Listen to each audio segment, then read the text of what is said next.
La relación que existe entre el poder político y los medios de comunicación tiene que ver con el poder presidencial y el uso que les dan a los medios. Este comenzó a avanzar desde la Primera Guerra Mundial con el cine y en la Segunda Guerra Mundial con la radio. Los pioneros de estas técnicas de comunicación política fueron Estados Unidos y Gran Bretaña. Para la década de 1970, el análisis de comunicación política se tomaba al público como receptor de la información para utilizarla de acuerdo a las necesidades de la audiencia. En 1976, el periódico Excelsior era de los de mayor difusión en México, pero al mismo tiempo era de los más críticos al gobierno de Luis Echeverría.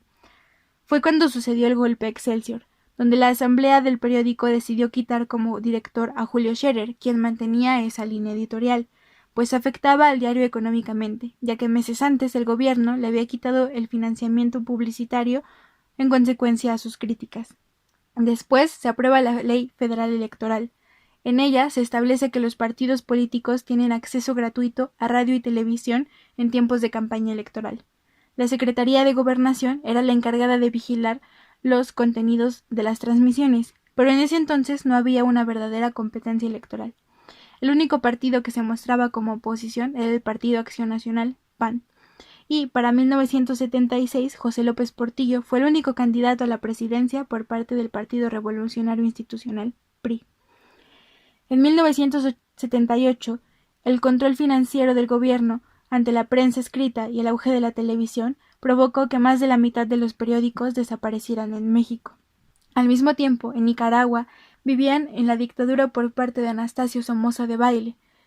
Existía en las fracciones sandinistas un movimiento de oposición, y el periodista Joaquín Chamorro, director de La Prensa, el periódico más representativo de Nicaragua, fue asesinado, pues era de los principales líderes de opinión de las fracciones sandinistas.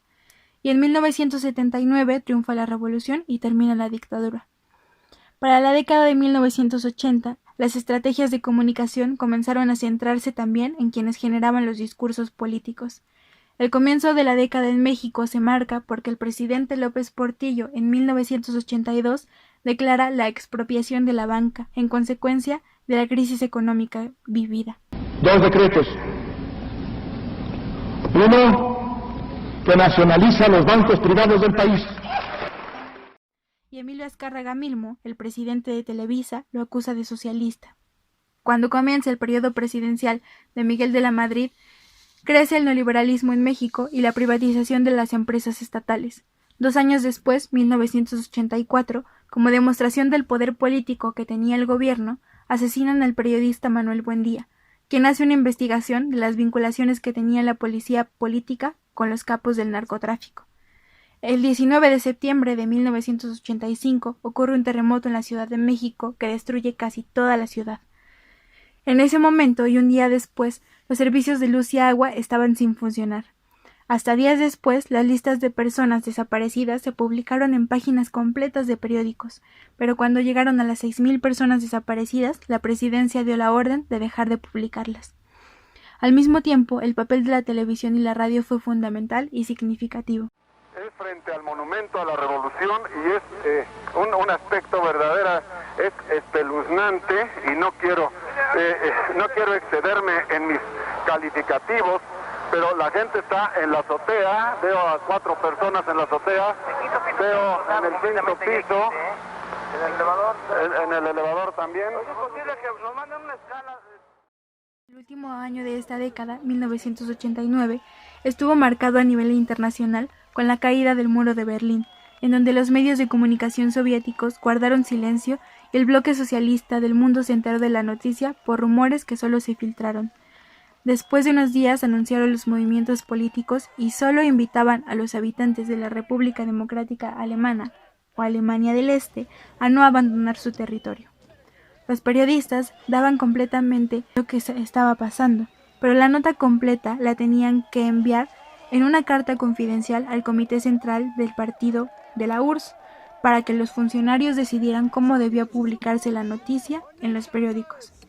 Y en 1990 se implementa la democracia mediática, que se basa en la relación de todos los factores, medios de comunicación, periodistas, políticos y ciudadanos. Así, los medios de comunicación masiva comenzaron a funcionar en beneficio de los intereses de los políticos. El 21 de diciembre de 1991 se disuelve la Unión Soviética. Un noticiero ruso comenzó su transmisión con el inicio del boletín de prensa. Buenas noches, la URSS dejó de existir. Para esto, Rusia, Bielorrusia y Ucrania habían votado su salida para ser independientes. El entonces presidente de la Unión Soviética, Gorbachov, declaró que fue un golpe de Estado. Desde que comenzó el auge de la televisión, la comunicación política se convirtió en un espectáculo, en donde se presentaban a las figuras importantes en reality shows. Un ejemplo de esto es cuando Bill Clinton, en su campaña presidencial de 1992, apareció tocando el saxofón en televisión. En 1994 en México se aprueba el Tratado de Libre Comercio entre Estados Unidos, Canadá y México, y a la par surge el levantamiento armado del Ejército Zapatista de Liberación Nacional en San Cristóbal de las Casas, Chiapas. El 23 de marzo de este mismo año asesinan al candidato del PRI a la presidencia, Luis Donaldo Colosio. En consecuencia, nombran a Ernesto Zedillo. La televisión jugó un papel protagonista en la cobertura del suceso. La prueba de ello es la serie documental 1994. Durante esta época, la televisión y el mundo comenzó a privatizarse y los canales principales dejaron de ser financiados por el gobierno. Es así como los medios de comunicación se convirtieron en organizaciones públicas y privadas que responden a intereses propios y así logran fijar una agenda mediática. Aunque cuando son lo suficientemente importantes y tienen autonomía, pueden funcionar como mediadores entre la sociedad y el gobierno. Su deber como comunicadores es informar con veracidad y objetividad. En México, en 1995, hubo una demostración de abuso policíaco con la masacre de Aguas Blancas en el estado de Guerrero, y en 1998, en el mismo estado, la masacre del Charco, donde la televisión solo culpaba a las comunidades campesinas e indígenas de tener vínculos con las guerrillas, y no de defender sus territorios como lo demostraba la prensa escrita. El comienzo del nuevo milenio en México se rompe con el mandato de 70 años del PRI, y toma la presidencia el Partido Acción Nacional, con presidentes como Vicente Fox Quesada y Felipe Calderón Hinojosa. Pero para 2008, en Estados Unidos, Obama crea un nuevo modelo de campaña, digital, donde promovió el uso de redes sociales. Su primer fuente era la página web, en donde la gente podía acceder a videos, imágenes y compartir comentarios y diseñar artículos o darle me gusta a playeras y gorras. En 2010 ocurre la Primavera Árabe y en 2012 en México surge el movimiento estudiantil Yo Soy 132. Somos estudiantes del Ibero, no acarreados, no porros. Y nadie nos entrenó para nada. Ambos son movimientos sociales que se apoyaron de las redes sociales y el Internet para lograr sus objetivos.